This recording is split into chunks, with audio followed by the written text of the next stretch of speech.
प्रभु यीशु मसीह के सामर्थी नाम में आप सबका स्वागत है आपके अपने channel the word with Matthew में। जो आज हमारा टॉपिक है उसका नाम है biblical secrets in the birth of John the Baptist, यानी कि यूहन्ना बपतिस्मा देने वाले के जन्म में बाइबल के छुपे कुछ गहरे रहस्य। जब हम पुराना नियम पढ़ते हैं वहां पर 3 जगह यूहन्ना बपतिस्मा देने वाले के जन्म के बारे में भविष्यवाणी की गई है। सबसे पहले हम निकालेंगे यशाया 40 बाब उसकी 3 आयत। और यहाँ पर यूं लिखा है, किसी के पुकार सुनाई देती है, जंगल में यहोवा का मार्ग सुधारो, हमारे परमेश्वर के लिए रब्बा में एक राजमार्ग चौकस करो। यहाँ पर दरअसल जो यशाया नबी है उसने जो यूहन्ना बपतिस्मा देने वाला है उसको जंगल के बीच में एक पुकारने वाला शब्द बताया है। जैसा कि आप सब जानते हैं, जो यूहन्ना बपतिस्मा देने वाला था वो जंगल में रहता था, यानी कि वो जंगल में बड़ा हुआ था, वहीं पे उसकी पालना पोषण हुई थी। और जो दूसरी भविष्यवाणी मलाकी नबी ने की है, हम निकालेंगे मलाकी उसका 3 बाब उसकी 1 आयत। यहाँ पर यूं लिखा है, देखो मैं अपने दूत को भेजता हूँ और वह मार्ग को मेरे आगे सुधारेगा। यहाँ पर जो यूहन्ना बपतिस्मा देने वाला है उसे एक मैसेंजर के रूप में बताया है, यानी एक दूत के रूप में यहाँ पे उसे बताया गया है कि वो एक दूत है जो परमेश्वर का मार्ग सुधारेगा, परमेश्वर के लिए मार्ग तैयार करेगा। और जो तीसरी भविष्यवाणी है वो भी मलाकी के द्वारा की गई है, लेकिन हम उसे आगे डिस्कस करेंगे। जो यूहन्ना बपतिस्मा देने वाले के जन्म के बारे में बताया गया है वो पाया जाता है लूका की अंजील उसका 1 बाब उसकी 5 आयत से लेके 80 आयत तक, यानी the book of Luke chapter 1 verse 5 till 80। हम इन आयतों का अध्ययन करेंगे। यहाँ पर हमें पता चलता है कि जो यूहन्ना बपतिस्मा देने वाला है उसके लिए यशाया नबी, मलाकी नबी और स्वर्गदूत गब्राएल ने भविष्यवाणी की थी, यानी 3 जाने थे जिन्होंने यूहन्ना बपतिस्मा देने वाले के लिए भविष्यवाणी की। यहाँ पर हमें पता चलता है कि जो हेरोदेस राजा था उसके दिनों में एक जकरिया नाम का याजक हुआ करता था जो परमेश्वर के मंदिर में सेवा टहल का काम करता था। अब उसकी पत्नी का नाम एलिशबा था, जो कि माता मरियम यानी मदर मैरी की कजन सिस्टर थी, यानी कि वो माता मरियम की रिश्तेदारी में एक बहन थी। जो जकरिया याजक था वो परमेश्वर के सामने एक धर्मी मनुष्य था और वो परमेश्वर की सारी विधियां और उसकी आज्ञाओं पर चलता था। और इनके कोई भी संतान ना थी, क्योंकि जो एलिशबा उसकी पत्नी थी वो बांझ थी। और यहाँ पे हमें पता चलता है लूका की अंजील उसका 1 बाब उसकी 7 आयत में यहाँ पर लिखा है कि जो एलिशबा और जकरिया याजक था वो दोनों बूढ़े थे। यहाँ पर रुक के हम एक चीज देखना चाहते हैं कि ये दोनों अपनी एज में ज्यादा हो गए थे, यानी कि अब ये उम्मीद छोड़ बैठे थे कि हम बूढ़े हो चुके हैं, हमारी कोई भी औलाद ना होगी या हमारी कोई भी संतान ना होगी।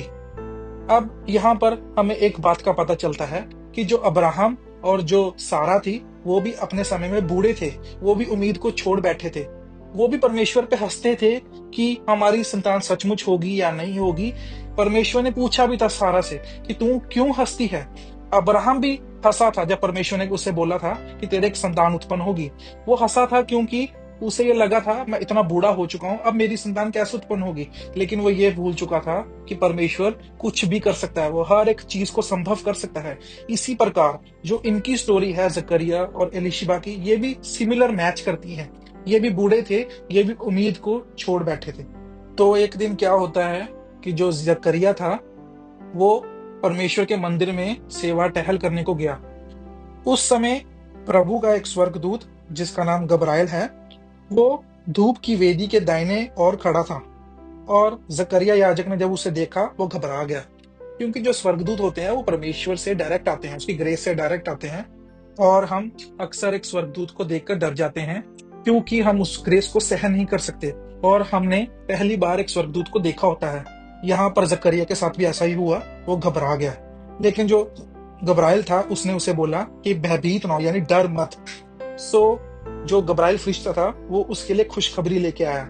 उसने उससे बोला, तेरी प्रार्थना सुन ली गई है और तेरी पत्नी एलिशबा तेरे लिए पुत्र उत्पन्न करेगी और तू उसका नाम यूहन्ना रखना। तुझे आनंद और हर्ष होगा और बहुत लोग उसके जन्म के कारण आनंदित होंगे, क्योंकि वह प्रभु के सामने महान होगा और दाखरस और मदिरा कभी ना पिएगा और अपनी माता के गर्भ ही से पवित्र आत्मा से परिपूर्ण हो जाएगा और इजरायलियों में से बहुतेरों को उनके प्रभु परमेश्वर की ओर फेरेगा। वह एलिया की आत्मा और सामर्थ में होकर उसके आगे आगे चलेगा कि पितरों का मन बाल बच्चों की ओर फेर दे। मैं यहाँ पर रुककर आपको एक गहरे विषय की ओर लेकर जाना चाहता हूँ।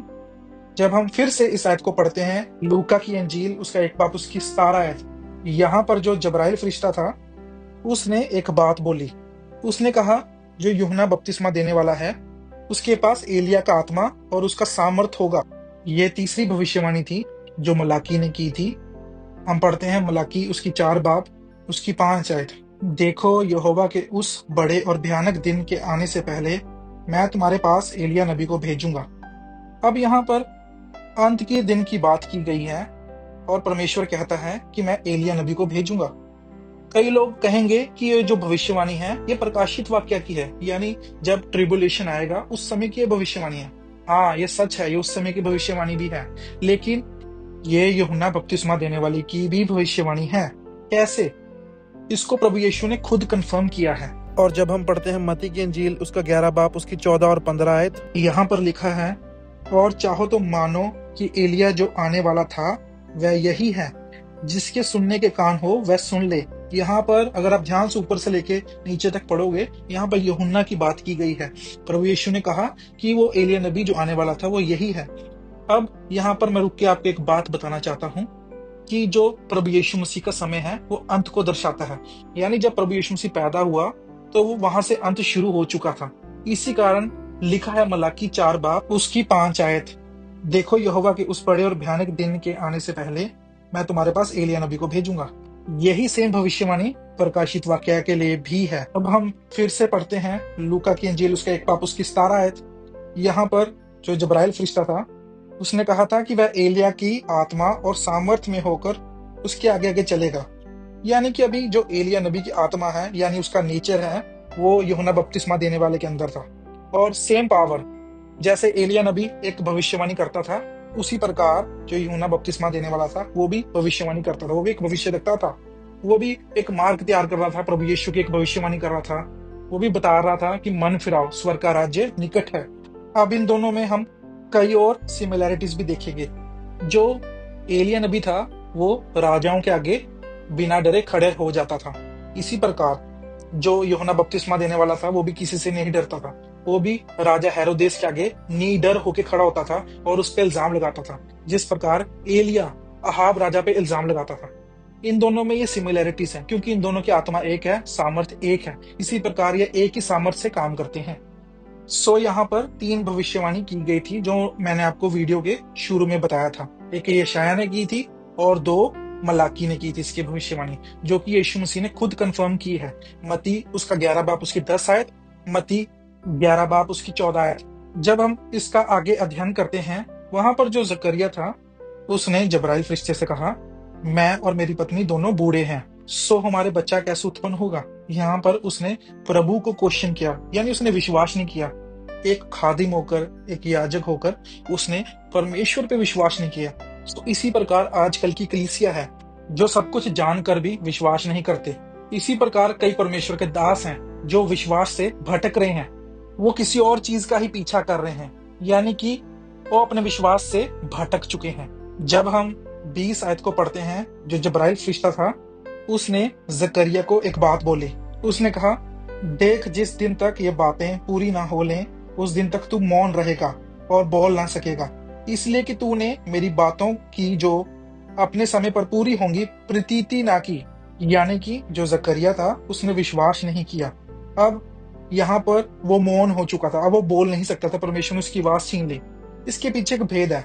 परमेश्वर ने उसकी आवाज को क्यों छीना? ताकि जो ये खबर थी, खुशखबरी थी, दुनिया को ना पता चले और शैतान को ना पता चले। कई बार ऐसा होता है कि कुछ बड़ा होने जा रहा होता है और चुप रहना ही बेहतर होता है, ताकि शैतान को पता ना चले, क्योंकि शैतान हमारा मन नहीं पढ़ सकता, हमारा मन सिर्फ यहोवा पढ़ सकता है। इसी प्रकार जो यूहन्ना बपतिस्मा देने वाला था उसका इस धरती पे आना बहुत जरूरी था, उसका मार्ग तैयार करना बहुत ही ज्यादा जरूरी था। इस करके परमेश्वर ने उसका मुंह बंद कर दिया था ताकि वो इसको फैला ना सके, ताकि जो लोग हैं वो यूहन्ना बपतिस्मा देने वाले के आने से पहले अड़चन का कारण ना बने। और शैतान को इस बात का ना पता चले, क्योंकि जब जब कुछ बड़ा होने वाला होता है तो शैतान अड़चन का कारण बनता है। मैं आपको एग्जाम्पल देना चाहता हूँ। जब मूसा के आने की खबर फैली तो शैतान ने जो फैरो था, जो उस समय का राजा था मिस्र का फैरो, उसके मन में डाला और उसने क्या किया, बच्चे मरवाने शुरू कर दिए। इसी प्रकार जब प्रभु यीशु मसीह पैदा हुआ तो जो राजा हेरोदेस था उसने भी एक फरमान जारी किया कि सारे बच्चों को मरवा दे जो 2 साल के हैं, बैतलहम या उसके आसपास।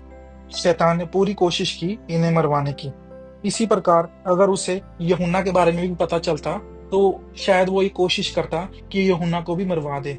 इसलिए परमेश्वर ने उसका मुंह बंद कर दिया ताकि वो ये बात किसी को ना बताए, और ये बात सिर्फ उसकी पत्नी तक ही पहुंचे और शैतान तक ये बात ना पहुंचे, और जो राजे थे बड़े बड़े उनको ये बात ना पता चले। यहाँ पर हमें भी इस बात को सीखना चाहिए कि कई बारी परमेश्वर का उद्देश्य हमारे जीवन के लिए बहुत ही बड़ा होता है। हमें भी चुप रहकर उस पर विश्वास रखकर परमेश्वर के कार्य को करते रहना चाहिए, क्योंकि चुप रहना कई बारी बहुत ही लाजमी होता है, ताकि लोग और शैतान हमारी आत्मिक उन्नति का ठोकर का कारण ना बने। और जो दूसरी बात यह है कि जब प्रभु यीशु मसीह पर दोष लगाए गए वो भी चुप रहा। इसी प्रकार हमारे पे भी जब दोष लगाए जाए हम भी चुप रहें, पवित्र आत्मा को अपने मुंह पे कंट्रोल दें ताकि खुदा का आत्मा हमारे द्वारा बात कर सके। हम ना बात करें, हम अपने आत्मा से बात ना करें, खुदा के आत्मा से बात करें। अगर आपके जीवन में कोई बड़ा उद्देश्य है उसको दूसरों को बताएं ना, शोर ना बचाएं, परमेश्वर को अपना कार्य करने दें। और जो दूसरी बात है कि जब आप मुसीबत में होते हैं, जब आप परमेश्वर के कारण निंदा में होते हैं, आप पे दोष लगाते हैं लोग, आप भी चुप रहें। जिस प्रकार परमेश्वर पे जब दोष लगे वो भी चुप रहा। यहाँ पर हमें ये सीख लेनी चाहिए। इसके बाद क्या होता है कि जो इलिशबा थी वो गर्भवती होती है और वो 5 महीने तक चुप रहती है, वो अपने आप को छिपाए रखती है। लेकिन जब हम आगे देखते हैं, जो उसका 6वां महीना था, उन दिनों में जो माता मरियम थी वो पवित्र आत्मा के द्वारा गर्भवती होती है और उसके पेट में प्रभु यीशु मसीह आता है। मैं यहाँ पर रुककर आपको सिमिलैरिटीज बताना चाहता हूँ प्रभु यीशु और जो यूहन्ना बपतिस्मा देने वाले के बीच में थी। जो प्रभु यीशु था वो पवित्र आत्मा के द्वारा आया था इस धरती पे, लेकिन जो यूहन्ना बपतिस्मा देने वाला था वो जकरिया के द्वारा आया था, लेकिन पवित्र आत्मा की ग्रेस से, प्रभु की मर्जी से। जिस प्रकार अब्राहम पे ग्रेस हुई थी उसी प्रकार यहाँ पर जकरिया पे ग्रेस हुई प्रभु की, और वो ग्रेस के द्वारा पैदा हुआ। लेकिन जकरिया और एलिशबा ने उसे पैदा किया, लेकिन जो प्रभु यीशु था वो पवित्र आत्मा के द्वारा पैदा हुआ था।